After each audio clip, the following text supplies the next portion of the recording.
पाकिस्तान को भी समझ आ जानी चाहिए, no more terrorism, this will not work. और इंडिया से अगर हमने इंडस वाटर्स ट्रीटी को दोबारा रिस्टोर करवाना है तो हमें रिस्पॉन्सिबली एक्ट करना पड़ेगा। जो पीएम मोदी ने भी बात की और उन्होंने अभी 15 अगस्त को भी बात की, उनका यही कहना है कि जी ऑपरेशन सिंदूर जो है वो अभी जारी है। तो पाकिस्तान को एक दफा फिर जो है वो ये कहा है कि भाई तैयारी पकड़ो, हम आ रहे हैं, हम छोड़ेंगे नहीं इनको। और बेसिकली कहने का मकसद तो ये था। एक तरफ पाकिस्तान ये देख रहा है कि चाइना की दोस्ती जो है वो अब भारत से होती दिखाई दे रही है, ये भी एक हकीकत है। एग्जाम्पल, हम इंडिया को बड़ा भाई कहते हैं, बड़ा मुल्क है, बड़ा भाई है, तो बड़े भाई की भी कुछ होती है ना कोई जिम्मेदारी। ये ड्रामा चलता ही रहेगा। या कि आप समझते हैं कि this is Pakistan job as a small vulnerable nation, जिसको प्रॉब्लम यह है कि बड़ा मुल्क न्यूक्लियर वेपन्स की तरफ चाहता है, तो हम अपनी सिक्योरिटी के लिए वो करते हैं, वो बड़ी फौज बनाता है, तो हमें भी अपनी सिक्योरिटी के लिए ये करना पड़ता है। तो स्टैंडर्ड तो उन्होंने सेट करना है, हमने तो नहीं करना। हमने कहा कि इंडिया हमारा बड़ा भाई है, तो क्या पाकिस्तान ने वाकई कभी बड़ा भाई समझा इंडिया को? अगर ये समझा होता तो मसाइल इतने पैदा ना होते, हालात इतने खराब ना होते। तो सर ये सारी चीजें हैं। फिर 65 में आप देखिए क्या हुआ, ऑपरेशन जिब्राल्टर हुआ, तो क्या हासिल हुआ उससे पाकिस्तान को? यानी छोटा मुल्क होने के बावजूद आप देखिए कि कितने पंगे पाकिस्तान ने लिए। उसके बाद फिर देखिए पार्लियामेंट का वाकया हुआ, फिर मुंबई का वाकया हुआ। तो परवेज हुद भाई का भी एक लेक्चर था पिछले दिनों, उसमें वो यही कह रहे थे कि न्यूक्लियर कैपेबिलिटी ने हमें ये कॉन्फिडेंस दिया है कि हम जो चाहें इंडिया के खिलाफ कर लें। अब इंडिया 65 की तरह इंटरनेशनल बॉर्डर क्रॉस नहीं करेगा क्योंकि हमारे पास न्यूक्लियर वेपन्स हैं। ये नहीं आने देता। अभी यूएस स्टेट डिपार्टमेंट की रिलीजियस फ्रीडम वाले आना चाह रहे थे, इंडिया ने नहीं वीजे उनको दिए। वो कहते हैं नहीं यार जाओ, हम नहीं चाहते कि तुम हमारी रिलीजियस फ्रीडम इंडेक्स निकालो, तुम कौन होते हो?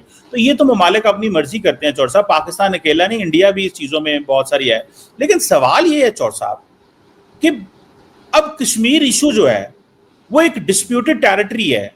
इंडिया गया था ना यूएन सिक्योरिटी काउंसिल में 47 में 8 में, वहां पे जाके जंग रुकवाने की बातें, सारा कुछ हिस्ट्री आप निकालें तो यूएन में इस मसले को तो देखें, पाकिस्तान तो अब देखें ना, अब सारी बात कर देंगे अगर आप, तो हम तो नहीं है इसको, इंडियंस इसको लेके जाने वाले हैं। अब वो कहते हैं हमने यूनिलैटरल करना है, जाओ भाग जाओ। आपको नहीं लगता एज ए रिस्पॉन्सिबल नेशन उनको चाहिए कि टेबल पे बैठें और बात करें, ताकि ये जो लोग भारत और पाकिस्तान को जिन्होंने होस्टेज बनाया हुआ है, अब देखें ना इंडियन गवर्नमेंट कहती है कि अगर हमारे मुल्क में दहशतगर्दों ने हमला किया, हम पाकिस्तान पे जो है वो हमला कर देंगे। इट मींस कि 1.7 billion people are hostage to terrorist. आप सरेंडर करें, आप बांग्लादेश बने, आप नेपाल बने, आप भूटान बने। अब मेरे पास चॉइस क्या है? एक बहुत बड़ा एडवर्सरी है जो कहता है कि भाई मैंने छोड़ना नहीं है इसको, अब देखते हैं हम पाकिस्तान क्या करता है, अब इस खित्ते को हम चलाएंगे। तो हमें अगर तो ये हमें तबलीग की जाती है हमारे दोस्तों से कि यार तुम लोग नीचे बन जाओ, उनको जो वो करना चाहते हैं तो वो कर लें, तो ठीक है, हम इस चीज को भी तैयार हैं, वो बड़े भाई बन जाएं। लेकिन चौर साहब की बराबरी भी तो होनी चाहिए ना यार। तो सर ये जो बात है ना बड़े भाई वाली, सर मैं दोबारा वही अर्ज करूंगा, अगर हमने बड़ा भाई तस्लीम किया होता, दिल से ये माना होता, तो ये मसाइल पैदा ही ना होते, हमारे अच्छे ताल्लुकात होते। उसके बाद सर आप कितनी मिसालें आपको मैं दूं कि आप सिर्फ एक साइड से एक्सपेक्ट करते हैं कि सारी जिम्मेदारी उस पे है, हमारे ऊपर कोई नहीं आती, हम तो छोटे भाई हैं, हम जो चाहे करते रहें, जो चाहे शरारत करें, जो चाहे पंगा लें और फिर मुकर भी जाएं, नहीं हम तो नहीं करते। We are a peaceful country, we are a peace loving country. तो सर ये हमें क्यों कहना पड़ता है दिन में 4-4 दफा कि we are a peace loving country, we are a peaceful country? आज बहुत से लोग कहते हैं कि जी जब तक बीजेपी पावर में है उस वक्त तक हमारे रिलेशन अच्छे नहीं हो सकते। तो मैं उनसे पूछता हूं भाई, उससे पहले तो कांग्रेस थी ना, आज तो हमें कांग्रेस बड़ी अच्छी लगती है, तो क्या उससे पहले दूध और शहद की नहरें बह रही थी? तो हमें थोड़ा सा तनकीदी जायजा लेना चाहिए। आज हम कहते हैं जी वाजपेयी जी बहुत अच्छे आदमी थे, he was a man of peace, वो लाहौर में आए चल के, तो उसका हमने क्या रिवॉर्ड दिया सर? कारगिल की तो सूरत में तोहफा दिया। फिर प्राइम मिनिस्टर नवाज शरीफ को भी मानना पड़ा कि हाँ उनकी ये शिकायत जायज है कि हमने उनकी पीठ में छुरा घोंपा। और सर 2019 का जो एक्शन है सर, उस पे हमारे कोर कमांडर्स ने क्या कहा था वो भी आपको याद होगा कि हमने तो इसको कभी माना ही नहीं था, इसी की वजह से तो कश्मीर इंडिया का हिस्सा बना। हमें क्या फर्क पड़ता है कि वो उसको एबॉलिश करें या उसको रीइंस्टेट करें या रखें या ना रखें। लेकिन चौर साहब यहाँ से आगे भी तो जाना है ना। अब उन्होंने कहा मैं 2035 में फलाना एयर डिफेंस बना लूंगा, मैं स्कोर 100 ले लूं, मैं ये ले रहा हूँ। वो हमें रोज डराते हैं चौर साहब, वो रोज हमारे ऊपर हमलों की बातें करते हैं, रोज वो नया असला खरीदते हैं, रोज हम इकोनॉमी अपनी ठीक नहीं कर पा रहे चौर साहब। हम जरा सा वो करते हैं, वो हमें कहते हैं हम मारेंगे आपको। तो चौर साहब हमारे तो बहुत सारे पैसा जो है वो डिफेंस में चला जाता है। हमें भारत को चाहिए, वो बड़ी इकोनॉमी है, हमारा रिसोर्सेज को क्यों ड्राई अप कर रहा है डिफेंस में? हमारी मदद करे इस खित्ते में हमारी इकोनॉमी बेहतर करने के लिए। क्या एक तरफ पाकिस्तान ये देख रहा है कि चाइना की दोस्ती जो है वो अब भारत से होती दिखाई दे रही है। अमेरिका जो है वो इस वक्त हमारे साथ है, लेकिन अमेरिका हमारे साथ कितने अरसे के लिए है? क्या ये बहुत लंबे अरसे तक पाकिस्तान का साथ देगा?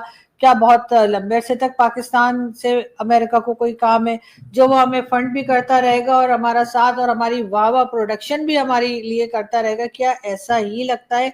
हमें तो नहीं लगता, इसलिए कि जैसे ही अमेरिका का मतलब पूरा हो जाएगा, जो कि हो सकता है बहुत जल्दी हो, तब आपको देखिए उसके साथ ही पाकिस्तान की वो वैल्यू नहीं रहेगी, पाकिस्तान की वो डिमांड या पाकिस्तान की वो जरूरत नहीं रह जाएगी अमेरिका को।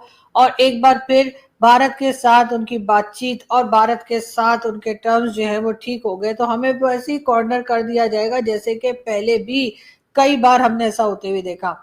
इसके लिए आपने कई बार कहा है कि जी हमारी जो फॉरेन पॉलिसी है वो बहुत बैलेंस होनी चाहिए, पाकिस्तान के टर्म्स सभी से सही होने चाहिए या बेहतर होने चाहिए, चाहे वो अमेरिका हो चाहे वो चाइना हो।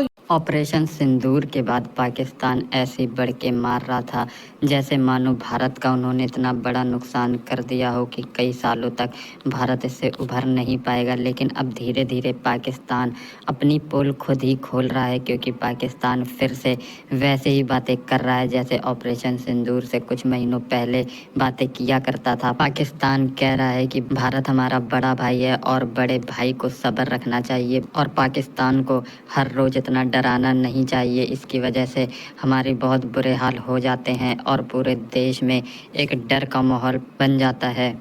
लेकिन भारत की पॉलिसी बिल्कुल साफ है। पाकिस्तान को पिछले कई दशकों से ऑब्जर्व करके भारत ने ये समझ लिया है कि पाकिस्तान का नेचर क्या है, पाकिस्तान किस तरह से रिएक्ट करता है और पाकिस्तान किस वक्त पर क्या करने की कोशिश करता है। और इसी का फ़ायदा उठाते हुए अब भारत पाकिस्तान के जो पुराने पैंतरे थे उनमें नहीं फंसेगा और पाकिस्तान को उसी भाषा में जवाब देगा जिस भाषा में पाकिस्तान समझता है, फिर वो चाहे अमेरिका की शरण में चला जाए या चाइना की।